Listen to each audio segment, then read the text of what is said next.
Meus amados e meus queridos irmãos, povo de Deus, nós nos encontramos hoje no momento em que nós celebramos um ato belíssimo, em que Jesus, reunido com os discípulos, ele os convida para um momento tão especial. E o que torna esse momento especial é a maneira pela qual Cristo apresenta um ato de sacrifício tão nobre, tão grandioso, e a maneira tão simples como ele fala disso, quando ele diz para eles: esse pão aqui é o corpo que vai ser sacrificado, que vai sentir dores, e representa o alimentar-se dele. Esse vinho aqui representa o sangue que vai ser derramado, e quanto ele é derramado e o quanto ele tem poder para purificar, é preciso fazer parte dele, tornando ambos os dois objetos ali por ele representado algo que faz sentido em nós, que faz sentido na vida do seu povo. O comer do pão e o beber do vinho, o corpo e o sangue, algo maravilhoso da parte do nosso Deus. Então eu quero convidá-los a abrir as suas Bíblias para uma mensagem, e da qual eu vou estar lendo alguns versos para tratar de um tema tão belo, que é a mensagem da cruz, que é o exemplo da cruz, aquilo que acontece na cruz, a pregação da cruz, a loucura, tudo que está envolvido nesse ato é a mensagem que nós queremos trazer hoje para nós, para o povo de Deus que o Senhor traz em nossos corações, que é a pregação, a cruz, que é uma referência, o que acontece nela, o que Deus exige e torna-se essa referência. A primeira epístola de Paulo aos Coríntios, nós vamos ler apenas o verso 18, que vai nos dar um texto base para falarmos dessa pregação da cruz de Cristo como referência para nós, do ato vicário, do ato sacrificial, dentre muitos outros versos que estaremos lendo, tratando desse tema, desse aspecto. Mas o que eu quero que fique bem nítido aqui em nossas mentes é o versículo 18 da primeira epístola de Paulo aos Coríntios, primeira carta de Paulo aos irmãos residentes em Corinto, a igreja reunida. No versículo 18 do capítulo 1, diz o seguinte: 1 Coríntios capítulo 1, versículo 18: certamente a palavra da cruz é loucura para os que se perdem, mas para nós que somos salvos, poder de Deus. Eu vou ler novamente. Certamente a palavra da cruz é loucura para os que se perdem, mas para nós que somos salvos, poder de Deus. Então, esse texto, esse verso do texto que narra a mensagem da cruz, em todo o seu contexto, em que muitos vão chamar de loucura, logo mais lá no versículo 25, Paulo diz que é loucura, e aí ele vai discorrer sobre isso. Não é o ponto em que nós vamos tratar, certamente que não, obrigado, meu irmão, mas nós vamos falar sobre essa pregação, que é a exposição do ato de Cristo naquela cruz. Quero me convidar para mais uma vez orar ao Senhor. Pedimos a Ti, ó Pai, a iluminação graciosa e de um coração humilde e simples. Nos lançamos diante do Senhor, rogando que o Teu Santo Espírito traga a cada um de nós entendimento sobre a Tua palavra santa, que é aplicada em nossas vidas por meio do convencimento do Teu Santo Espírito, que nos faz enxergar, ó Deus, de forma obediente e reverente a necessidade que temos de viver esta palavra. Não somente ouvir, mas viver essa palavra. Faz assim em nossas vidas, é a nossa oração em Cristo Jesus. Amém. Meus queridos, antes de tratar desse assunto, eu quero ler também algo que é muito pertinente dos nossos documentos. Está na Confissão Belga, no seu artigo 23, ele fala sobre a nossa justiça perante Deus em Cristo. Então tem um artigo extremamente interessante que refere-se a esse ato de justificação, de redenção, de salvação, exatamente culminando com o dia em que nos encontramos. Diz assim o artigo 23 da Confissão Belga: cremos que nossa verdadeira felicidade consiste no perdão dos pecados por causa de Jesus Cristo, e que isto significa para nós a justiça perante Deus. Assim nos ensinam Davi e Paulo, declarando: bem-aventurado o homem a quem Deus atribui justiça independentemente de obras. E o mesmo apóstolo diz que somos justificados gratuitamente por sua graça, mediante a redenção que há em Cristo Jesus. Portanto, perseveramos neste fundamento, dando toda a glória a Deus, humilhando-nos e reconhecendo que nós, homens, somos maus. Não nos vangloriamos de nenhuma maneira de nós mesmos ou de nossos méritos. Somente nos apoiamos e repousamos na obediência do Cristo crucificado. Esta obediência é nossa e cremos nele. Ela é suficiente para cobrir todas as nossas iniquidades. Ele liberta a nossa consciência de temor, perplexidade e espanto, e assim nos dá a ousadia de nos aproximarmos de Deus, sem fazermos como o nosso primeiro pai Adão, que tremendo quis cobrir-se com folhas de figueira. E certamente, se tivéssemos que comparecer perante Deus, apoiando-nos por pouco que fosse em nós mesmos ou em qualquer outra criatura, ai de nós, pereceríamos. Por isso, cada um deve dizer como Davi: ó Senhor, não entres em juízo com o teu servo, porque à tua vista não há justo nenhum vivente. Como declara o Salmo 143, verso 2. Não há um justo, não há quem seja capaz de se aproximar de Deus pela sua santidade, porque somos pecadores e carecemos dele. Dito isto, o artigo 23 da Confissão Belga, entendemos que a cruz é um centro, que é um referencial para nós cristãos. Cristo na cruz, como está escrito em Gálatas, em Gálatas no capítulo 6, ele é para nós a graça de Deus. Ele é a realidade de uma história viva que faz dessa cruz o centro da vida. Enquanto ela representava a morte naquele instante, certamente o texto vai dizer que é loucura, Paulo dizendo, certamente é loucura o que aquela cruz apresenta. Se a cruz era a resposta para as pessoas, parece que é loucura morrer por algum motivo. É melhor viver do que morrer. Mas para Paulo, a cruz não era somente uma decoração ou um ícone, mas era a centralidade de uma existência para nós. Se a cruz não fosse um objeto de escárnio, que teve o nosso Redentor cravado nela, não teríamos outra saída. Ninguém iria morrer em nosso lugar, como diz a canção da comunidade de Minópolis, né? Você vê aí que é conhecedor dessas canções, né?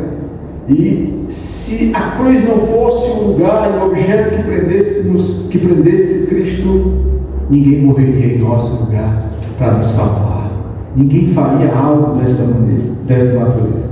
A cruz é uma identidade de esperança, segundo Paulo. Não é a religião, o subsídio, não é a religião no meio, somente a religiosidade, mas é a relação com Cristo. Por isso que as pessoas naquele momento não entendiam que o Salvador que ali se apresentava entre eles, disse que a morte seria o meio. Não era o ato religioso ou uma ação legalista que eles viviam, mas era a loucura que muitos se perderam nela. Mas para os que entenderam a mensagem da cruz, era poder de Deus. Para os que são salvos pela mensagem da cruz, é poder de Deus.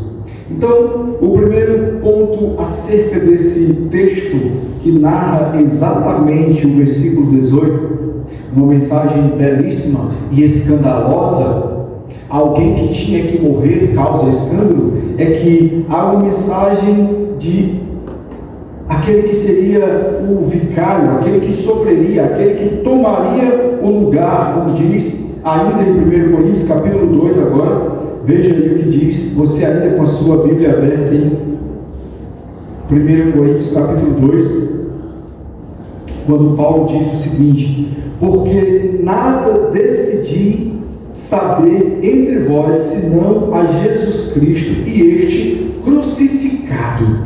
Qual é a importância para Paulo? O que importava para Paulo? O que é tão primordial saber acerca do que acontece na cruz? A mensagem que é nos apresentada é o que nós entendemos por meio de uma mensagem de salvar aqueles que estavam condenados por um único meio possível, como é declarado no Evangelho de João, capítulo 3, versículo 16. Deus envia o seu Filho porque tinha que salvar aqueles que estavam condenados. E aí ainda em 1 Coríntios nós encontramos no capítulo 1, versículo 23, no versículo 23 e 24, a seguinte afirmação: mas nós pregamos a Cristo crucificado, escândalo para os judeus, loucura para os gentios, mas para os que foram chamados, tanto judeus como gregos, pregamos a Cristo o poder de Deus e sabedoria de Deus. Lembre-se e saiba que você está hoje na casa de Deus, fazendo e cumprindo um ato do próprio Cristo, em que reúne os discípulos e diz: fazei isso em memória de mim. Todas as vezes que se reunir, vocês façam isso lembrando do ato de salvação. A mensagem da cruz é uma mensagem sim de salvação. É nele que nós, por causa e por meio dele, que nós podemos nos aproximar de Deus, receber a vida eterna. E esse é um dos pontos essenciais do cumprimento da morte de Cristo na cruz, do que certamente se tornou loucura. Não existe um vencedor que precisa morrer, pelo menos é assim que nós entendemos a vitória, né? Ao nosso entendimento. O vencedor é o primeiro a chegar na maratona. O vencedor é aquele que vence a luta dentro do ringue, do octágono, né?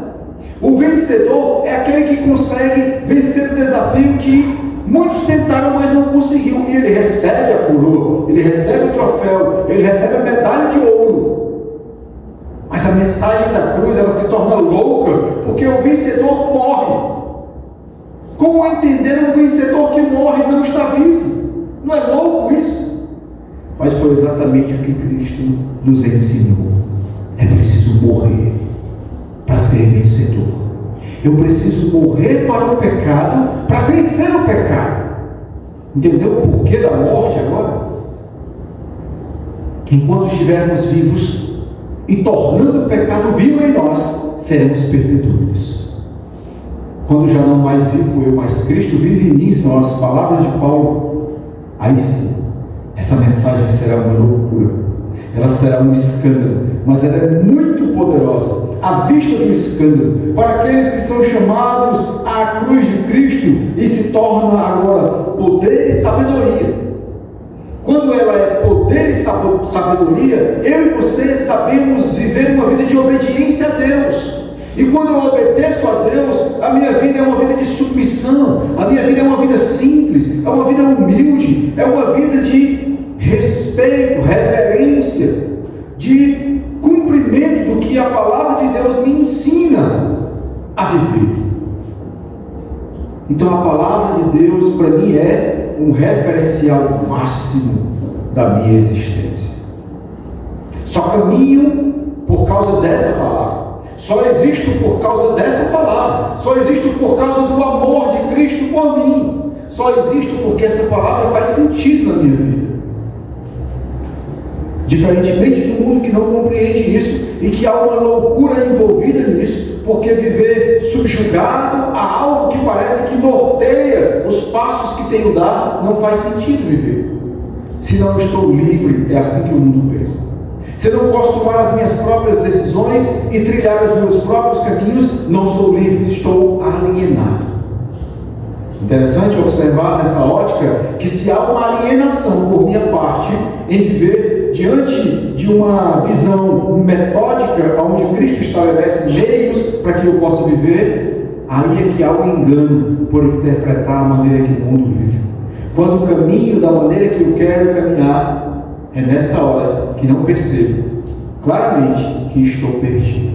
Pois as decisões que eu irei tomar não têm base nenhuma, não têm fundamento nenhum, não têm diretrizes, não me levarão a lugares sólidos, não me farão uma pessoa melhor, não me darão condições de ter um caráter e um respeito que preciso ter. Porque as decisões que são envolvidas pelo pecado conduzem ao homem à perdição eterna, a um abismo que não tem fim. Logo é loucura obedecer, logo é loucura viver para Cristo, logo é loucura viver como Cristo. Por isso é escândalo. Mas o sacrifício da cruz do Calvário, esse segundo aspecto em que a cruz é o escândalo e a loucura do mundo, mas para nós é poder e salvação, nos faz enxergar que o nosso Deus prova o seu próprio amor para conosco pelo fato de ter Cristo morrido, sendo nós ainda pecadores, como narra o texto de Romanos, no seu capítulo 5, como descreve o capítulo 2 da epístola de Paulo aos Efésios: aos que estavam mortos chegou a vida, aos que estavam lançados à beira da calçada sem nenhuma razão para viver, Cristo dá a vida e os chama de meus filhos, os traz para próximo de si e lhes dá razão para viver.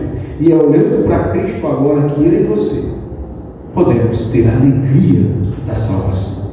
É olhando para Cristo e para a mensagem de um homem que estava de braços abertos e foi levado ao mundo em silêncio, sofrendo, sendo humilhado.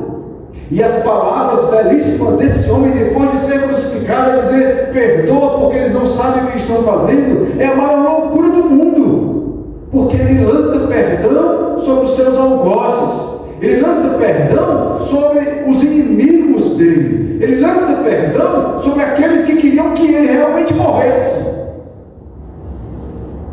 Mas essa foi a maior e mais emblemática e incrível mensagem que alguém poderia dizer: eu consigo amar aqueles que me odeiam, eu consigo perdoar aqueles que querem me destruir, eu consigo. Imagine você olhar para Cristo e entender isso. É incompreensível demais, como narra o Salmo 139. Senhor, a tua sabedoria, a tua glória, a tua ação, a tua majestade é incompreensível demais para mim. Eu não consigo atingir tamanha profundidade. E Deus ama e envia o seu Filho.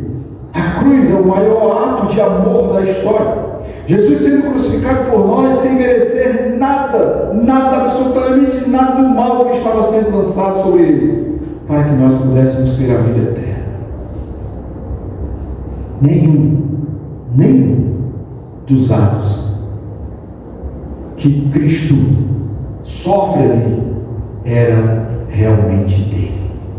Os atos de injúria, de humilhação, ele levando sobre si o pecado que nos reconcilia a Deus, ele carrega todos os atos maléficos, desobedientes, horríveis, rebeldes de cada um de nós, e ele coloca sobre si para nos novamente religar a Deus, nos levar para próximo de Deus.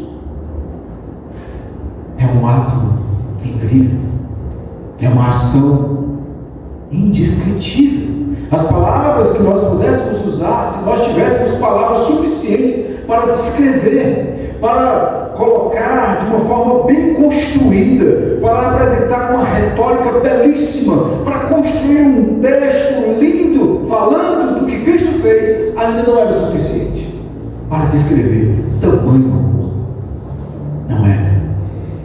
É impossível mensurar, é impossível colocar dentro de um momento o ato que ele faz. Mas é muito fácil entender o que nós fazemos contra ele.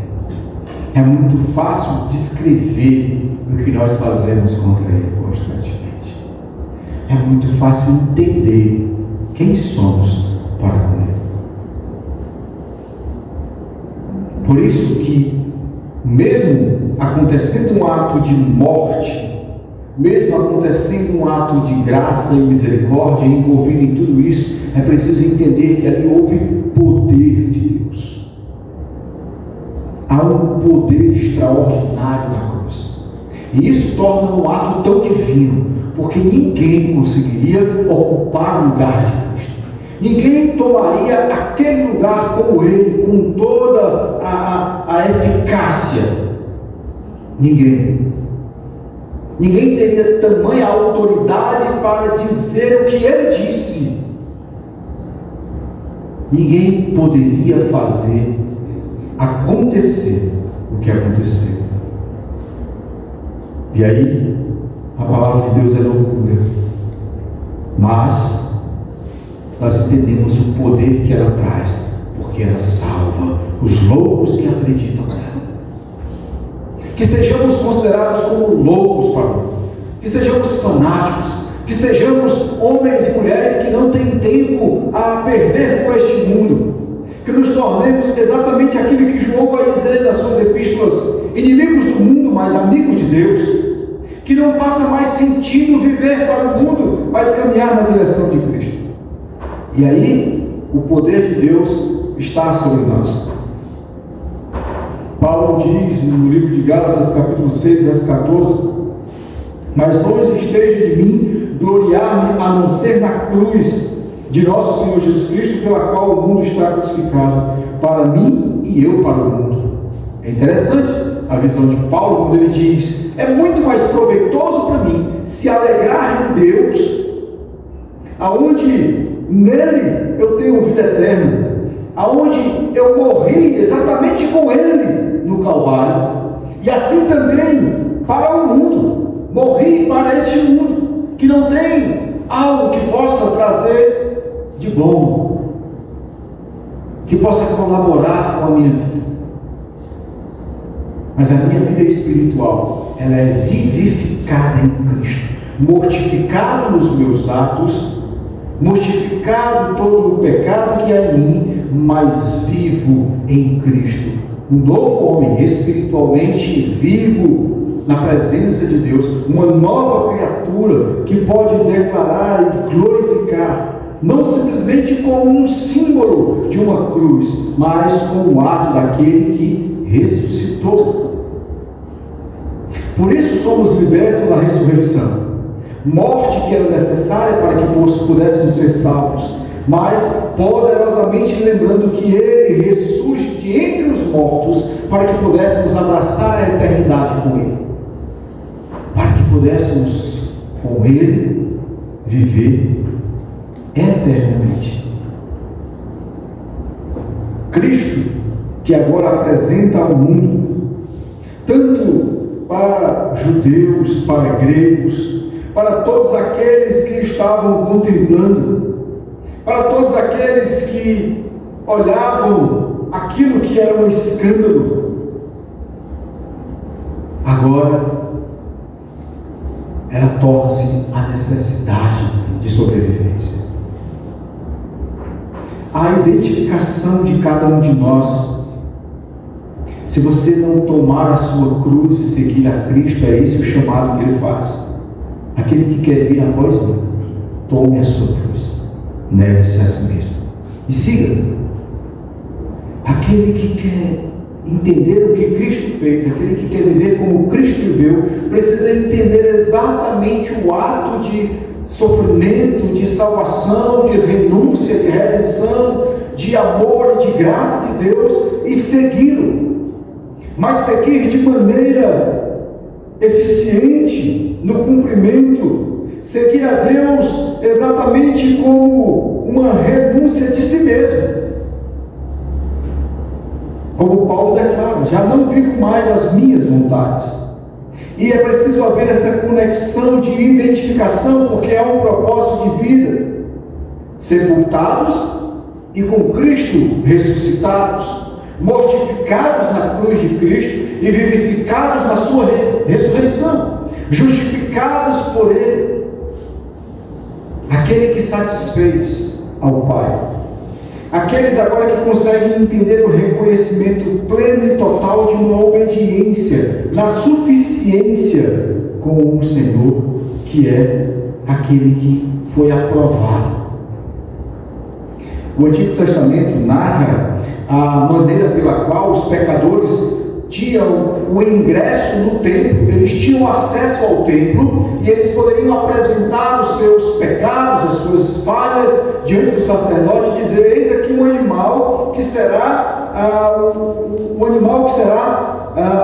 sacrificado por causa dos meus atos.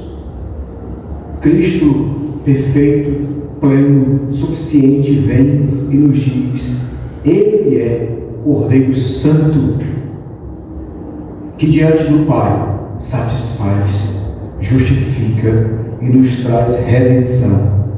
Por isso, carregar a cruz, ela nos identifica claramente que nós somos um cristão encontrados culpados. A minha cruz, o ato de tomar a minha cruz, me faz enxergar a culpa que tenho. Morrer diante dessa cruz me faz entender que em primeiro lugar está Cristo, que tomou sobre si os meus erros, a minha culpa, e levou, mas Ele carregou até o último segundo. E eu preciso entender que está em mim o mesmo ato de carregar diante de Cristo a necessidade que tem de dizer para Ele: Senhor, a salvação, a graça, a bondade, através do Teu ato, libertou este pecador. E agora caminho na Tua direção. Agora ando com Deus. E agora ofereço ao Senhor a glória a glorificação dEle por meio de uma vida arrependida, santa, de uma vida que vive em satisfazer ao Senhor, de uma vida que agora, mesmo entendendo que escandaliza o mundo, já não vive mais para si.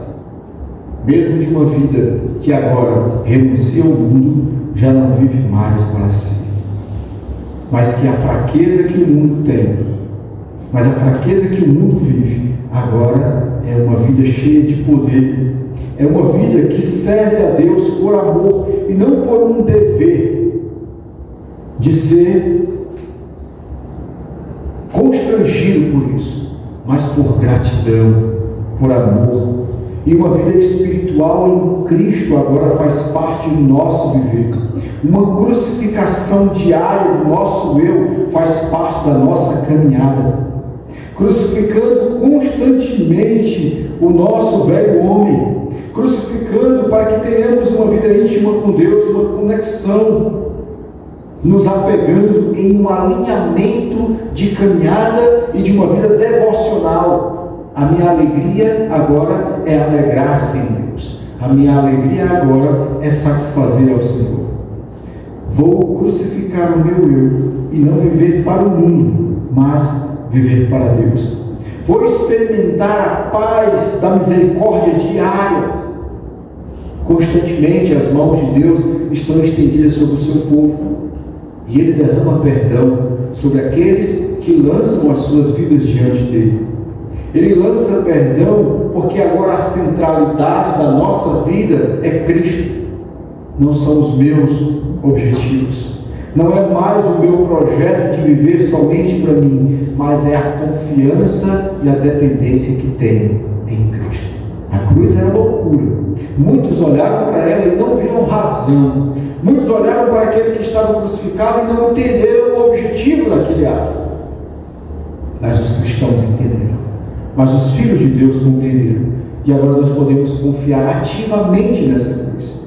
Porque não é a religiosidade, mas é o resultado do objetivo daquilo que Cristo foi fazer lá, que está cravado no seu e no meu coração. O resultado era morrer, ressuscitar e salvar os condenados. E o resultado foi eficaz. E a obra foi perfeitamente cumprida com louvor e glória para a exaltação do nosso Criador. Cristo cumpriu a sua obra. Morreu, ressuscitou, glorificou o nome de Deus Pai. E agora nos faz ter uma conexão plena, profunda. Nos faz viver em um Espírito Santo que nos capacita a continuar e a propagar essa mesma obra, vivendo, agindo, amando ao Senhor, que é o nosso Redentor.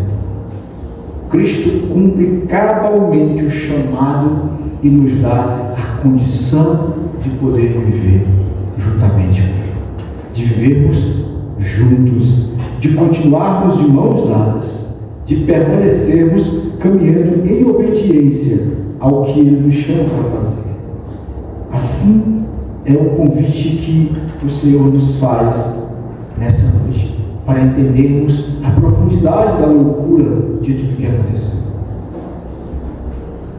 Um ato que uma vez por mês nós cumprimos como ordenança de Deus, está inserido exatamente na loucura do que é pregado na cruz. O que é anunciado na cruz é dito: haveria um corpo que seria esmagado pelas dores do pecado, haveria um sangue que seria derramado para lavar e purificar as nossas vestes manchadas pela lama do pecado. O corpo agora que representa cada um de nós e que nos faz entender que nesse corpo teremos o mesmo corpo, como diz Paulo no capítulo 15, falando aos Coríntios, o mesmo corpo glorificado. E esse sangue estaria lavando as nossas vestes e tornando-as brancas como a neve. E na presença dele, toda essa loucura agora faz sentido, porque vivemos por ela, olhando para a eternidade. Vivemos por ela, aguardando o Senhor que virá buscar a sua igreja. Andamos em obediência a ela, porque as promessas do Senhor são fiéis e verdadeiras. O seu desafio nessa noite é colocar no seu coração essa mensagem.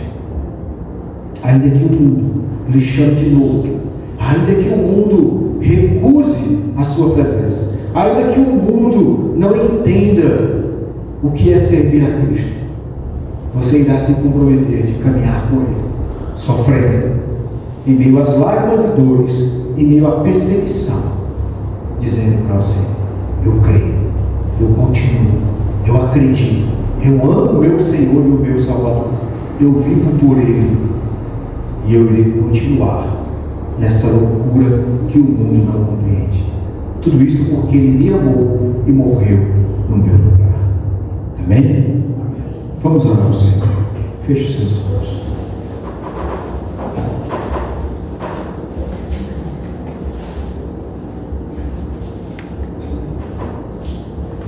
Certamente, Senhor, segundo a Tua palavra, a loucura que o mundo não compreende, o escândalo que foi causado por esse ato, naquele dia, um dia de trevas para muitos, o dia em que o Senhor, o nosso Redentor, sofreu, padeceu, em meio a muitas dores, tem o seu corpo dilacerado, humilhado diante de todos, para cumprir uma obra dolorosa, a obra de salvação. Naquele dia, em meio ao que parecia trevas,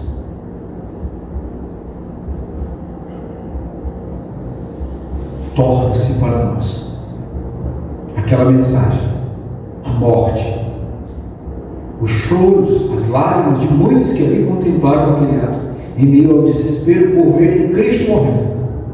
Logo, a luz, o brilho, a glória e a redenção ressurgem ao terceiro dia e nos dá alegria em meio às trevas que estávamos caminhando eternamente. A condenação e a morte, agora ressurge a vida.